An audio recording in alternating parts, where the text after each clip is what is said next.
آج کل رشتے کیوں نہیں ہوتے؟ سوال آپ نے پوچھا تو جواب مکمل سنیے گا۔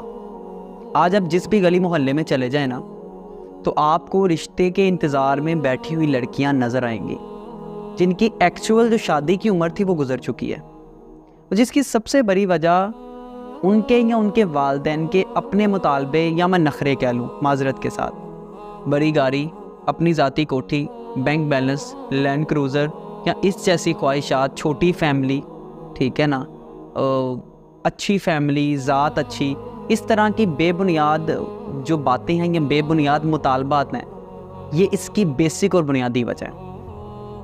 کوئی بھی یہ نہیں کہتا کہ ہمیں شادی کے لیے ایک نیک انسان چاہیے، ہمیں اپنی بیٹی کے لیے ایک اچھا انسان چاہیے، یہ کوئی نہیں کہتا۔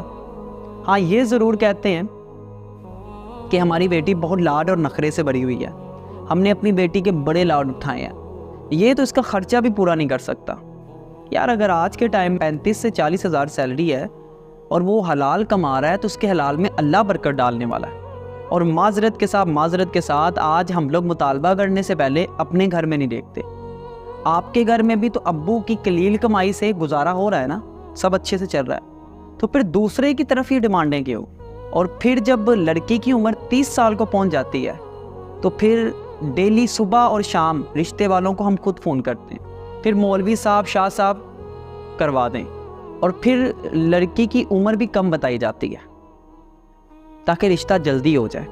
اور پھر لڑکے والوں کے بھی کیا کہنے، لڑکی چاہے بلا کی خوبصورت ہو لیکن یہ کہہ کر نہ کر دیں گے کہ لڑکی خوبصورت تو ہے لیکن اس کی عمر زیادہ لگ رہی ہے، سر کے بال سفید ہیں، لڑکی تو موٹی لگ رہی ہے، یہ تو اس کی اماں لگے گی، اس کی عمر 30 نہیں 40 لگ رہی ہے۔ پھر آگے سے ایسے جواب ہمیں سننے کو ملتے ہیں معذرت کے ساتھ، اللہ حفاظت فرمائے، طرح طرح کی باتیں سننے کو ملتی ہیں۔ زیادہ پیسے والوں کے چکر میں نہ پڑیں، جن کے پاس سٹارٹنگ میں تو بڑا پیسہ ہوتا ہے، سبز باغ دکھاتے ہیں، لیکن اینڈ پہ اللہ معاف کرے رشتے کرانے والوں کو بھی دینے کے لیے ان کے پاس پیسے نہیں ہوتے۔ اس لیے سبز باغ اور ان چکروں میں نہ آئیں، جس نے آپ کو دھوکہ دینا ہے آپ اس کو پہچان نہیں سکو گے۔ اس لیے جو اپنی بیس لائن ہے اس کو ٹھیک کر لیں۔ آپ کو شادی کے لیے ایک شریف اور اچھا انسان چاہیے جو آپ کی بیٹی کو خوش رکھ سکے۔ پیسہ اور عزت یہ اللہ کے ہاتھ میں ہے، یہ کسی انسان کے ہاتھ میں نہیں ہے۔ اور تمام والدین سے بھی میری ریکویسٹ ہے کہ کوئی مناسب رشتہ آئے تو جوڑے کو اپنے گھر بھیجیں۔